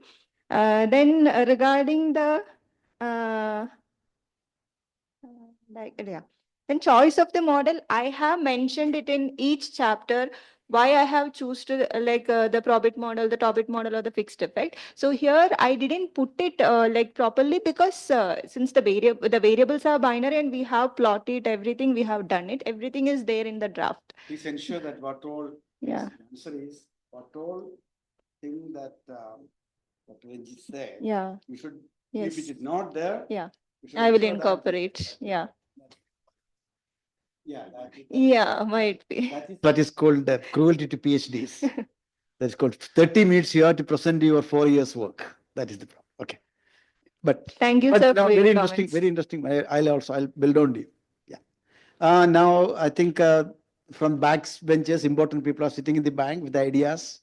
Minu, then you come here. I thought you are sitting back because you have something important to say. There are seats here. People don't know ideas, they are front seat. Where is Anub is going? Okay. Okay. Okay. I will start with a story and then. Any questions? No questions. If any person gets, see, there is a in Sunday church. I'm going to say only stories today because nothing else. In Sunday church, the priest will come to collect money. So one fellow pretended as if he's collapsing. He didn't want to give money, so he pretended as if he's collapsing. Two other people thought that okay, we will carry him out. So I thought of the seminar, Kiran? Yeah. Do we come to the end of the seminar today, or is it? No. This is a part. This is the relaxing interval. Now, okay. Now, I think before giving this thing to the supervisors, I think I have a couple of comments. My comments may be taken today with maybe, as I always say, not pinch of salt, maybe a glass of salt, because I was trained when I was in my early part of profession. Do one thing at a time. That is what my boss in JNU used to tell me. He's a secretary retired from the government. Always, Joseph, do only one thing at a time. Today, I'm actually doing 4 things today morning. I'm terribly. Yesterday it was good. We went to that trip. It was nice. I got better leave. Today morning again I got back to office. 4 things are in my head. So I could not actually focus on your thing, to be very frank enough. But when I was coming from my room to the boardroom, I thought Shagishna will be saying something like this by saying the title. So in the 80s and 90s, in India, we saw a major shift in the policy paradigm that implied, and that was contextualized because of certain factors. And we have seen significant outcome in terms of remarkable growth in the Indian economy by way of from Hindu growth rate to over 6 to 7%. However, there was along with that, after say that is at the particularly after mid-90s, I suppose the major consideration came. This growth was not inclusive. In fact, a former chairman of the Planning Commission, Dr. Aluwalia, would say that inclusive development is the term that India coined. That's what he says. I don't know whether that is correct or you are experts. You can say who obtained the code. And at the same time, in 2000, we have a really interesting contribution from Professor Amartya Sen, Social Exclusion, the Asian Development Bank working paper that is titled Social Exclusion, Concept, Applications and Scrutiny. And in fact, that is a period wherein significant dialogue, interactions were, the policy community responded to that. And there is a lot of our understanding on why this exclusion has been happening has been explored by, that's been issues that engage academic community. But looking at that community, that literature, I from Gift thinks that financial exclusion is the mother of all the exclusions. So I wanted to look at what lies behind.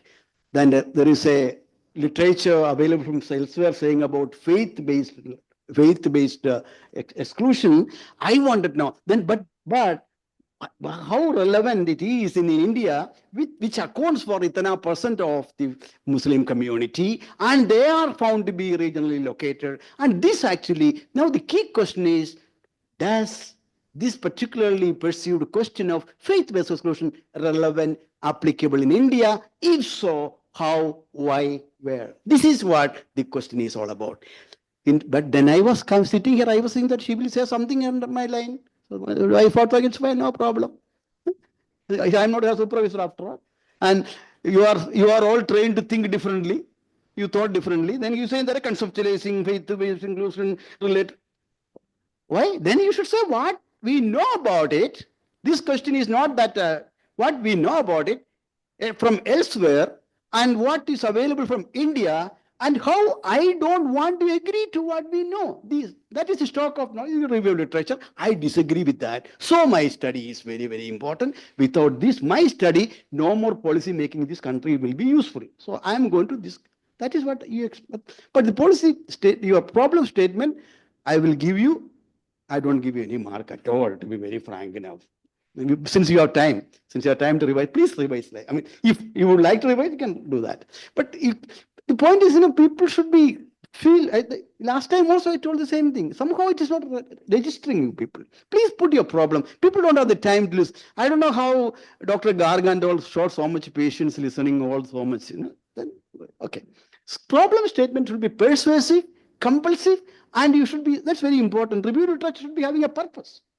After the review, I would say that these are the things which we know, but we do not know these. That's very important. That will not come. That you have all these things. I will also give you the elements of so-called PhD cruelty, that you have to present all this. But still, you should have taken this approach. Now, the point which there is a lot of things can be said. Somewhere I thought, no, okay, one more thing. Your slides were like my slides when I was doing PhD. At that time, we were brick and mortar people. See, you go to secretaries in Government of India or Government of Kerala, the money for research is today captured by the consultancy companies by impressive slides. Your slide is not at all impressive. And you are reading the slide. Please, this is not to you, everyone. We are all doing that. And we need to have a special capability building in terms of articulating slides in an impressive way. And you don't need to have, how many slides you had? 700. 60 slide in 30 minutes. You don't need that. But I will slides thing, not only you, if we are all, we have to improve that. When you are making outside a presentation, slides should be impressive. This is not the way to present that. You are the modern people. I'm an old guy, but you should be doing much better. But works on innovation. That's okay. That is okay. No, thank you. That's good. Okay. Now the point is, one dissatisfaction which I don't know, Dr. Ranjit raised. It would have been very nice. You put all these. The paid study don't have an analytical framework, explicitly articulated analytical. You have that. I know that but you don't have an explicitly articulated analytical framework. That explicit statement, absence of that explicit statement repeatedly came from many people, including your external expert. When you are talking about, in some of last chapter, you start with 3 models. It looks like you are model building. I remember a long time back, I'll use nothing wrong. Ram Mohan told me that, okay, one of the teachers in CDS came and said, today we will make 3 models. For what? For what? And models, chapter 5, you start with we'll start with 3 models. Why 3 models? That is where the analytics of wealth, you are saying asset and loan analytics. The analytics of that you should come. How the loan come? I can have all my assets through my in-laws, my gift, my begging, my stealing. There are a lot of ways. Where do you want to do it? So you should bring in that. Analytics was actually missing. So stem from there, you articulate that loan and only loan. There is no other way to create asset. You should argue that. That should be And that is where you integrate all that and put a hypothesis in somewhere, if possible, if you can do. But that will be expecting too much. I don't want to. But that is where I agreed with you that there is a dissatisfaction. Somewhere you can put an integrated manner. This is the overall approach of my study. This is the analytical framework in which I relate the supply side to demand side. That is not that you can do that. It may not be very. You know it. In fact, I heard from you, but it is there. That is what we are looking. I am here to. You are paid to think. You presented as if you are a technician. You are not a technician. You are a thinker. We are not in the business of producing PhDs here. We are in the business of producing thinkers. In this country, from the PhD has gone. No PH. Philosophy thinking has gone. You should not. I know you are a good thinker. You know, I know. So, take with a pinch of salt. And not glass of salt. This is because this. So, you have done a lot of work. Now, the remaining few time you have, all what you can add. It's not very difficult. It's only even if you know thesis, you should also make your presentation this. Even 30 minutes, you need not, the thesis you have to do that.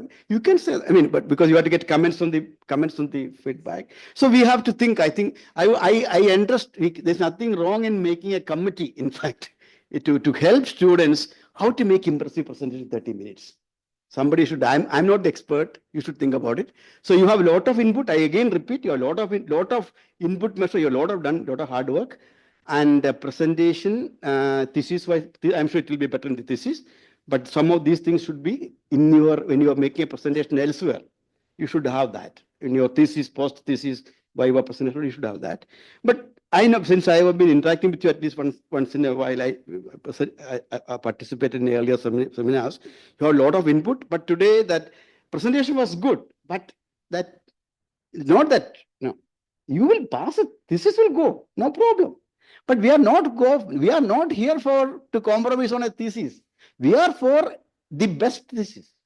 Your thesis should be coming as the best thesis. That's the point. Okay. Otherwise, you have a thesis you will get a degree. You will get a PhD, no problem, but that's not. So this is take with a, you can even a pot of salt you can put, not. Okay, I think now the final comments are for the supervisors. I think finally is Parma or Parma is the important person. Okay, over to you, Dr. Parma. Thank you, sir. Thank you. Thank you for your positive comments. And I would like to thank Dr. Garg for taking out her valuable time for us and giving her comments. And I hope Shagishna can collaborate with Dr. Garg in near future in the area, the work that she has suggested. So I suggest you, Shagishna, to collaborate with her. And I would really like to thank all of you, all the participants, all the PhD candidates and all the faculties for their valuable comments. I'm sure it's going to enrich the quality of her research. And I wish Shagishna all the best to consolidate her thesis now based on the comments that she have received today.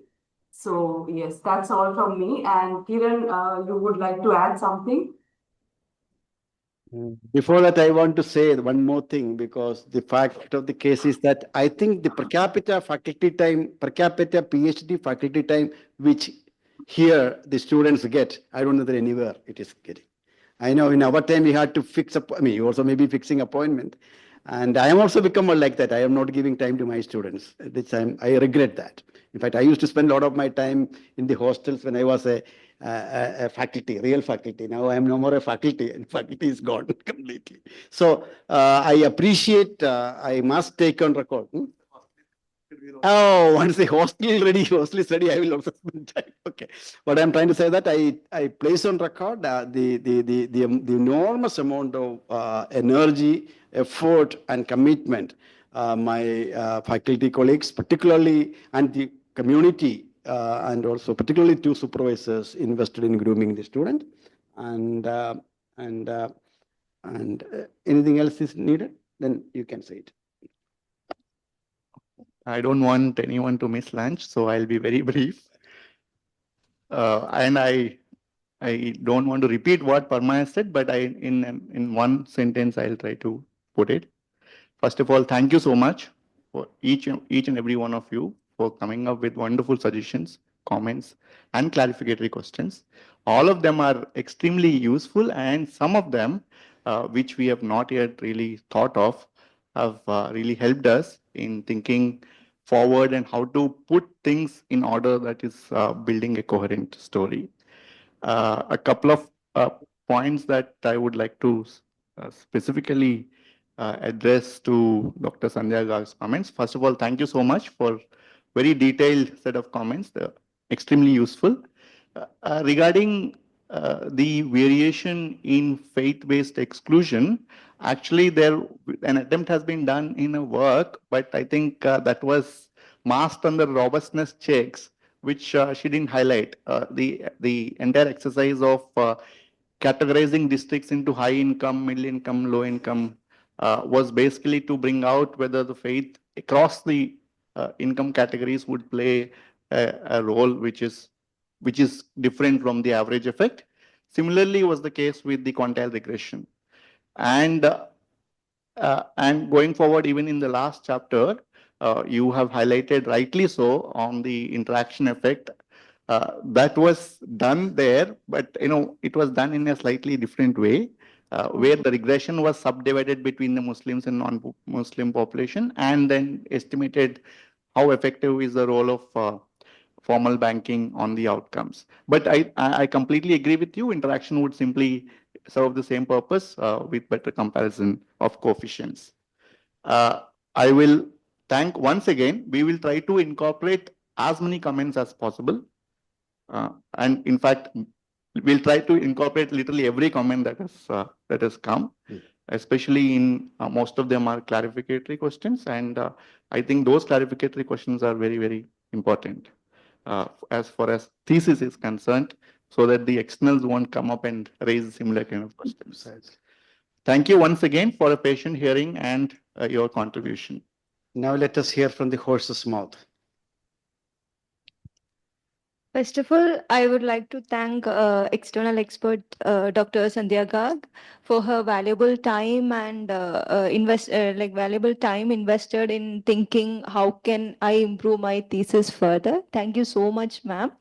Then I would like to thank our director, Professor KJ Joseph, who have throughout my journey, almost 4.5 years, you have always give a comments in a you have thought for me every time, and thank you so much, sir. And the comments that you have mentioned today also, which has more helpful for us in making the draft more attractive. And thank you, sir. Thank you so much. Then I would like to thank my two supervisors. Their support throughout this PhD journey was I don't have any words for to express because they were my constant supports throughout my PhD journey. Thank you so much, Dr. Kiran and Dr. Parma. Then I would like to thank the faculty members and my friends and colleagues, those who have taught for me today. Thank you so much. Then I have to thank Professor Beena for coming here and listening to my presentation and all. Thank you so much, ma'am. Yeah, and also I would like to thank my DC member, Dr. Anup sir, Dr. Anup, who was there for there for me and always raising the comments and the questions which has been lacking in the process. So thank you so much, sir, for your thoughtful comments throughout the journey. And I would like to thank each and everyone who thought for me today, who have asked me questions. Your comments and the questions have we will be incorporating it wherever it is possible. Thank you so much. Thank you. All are invited to lunch at your own cost. Thank you. Thank you so much, and best of So we are luck. coming for lunch now, me and Sandhya both. I think Dhamma, we would like to have you here, and Dr. Garg, we look forward to next earliest occasion to have you among us. Thank you. Yes, Thank sir, you very much for definitely. joining. Yes, Yeah. thank you. Thank Thank you. Bye bye bye. Bye.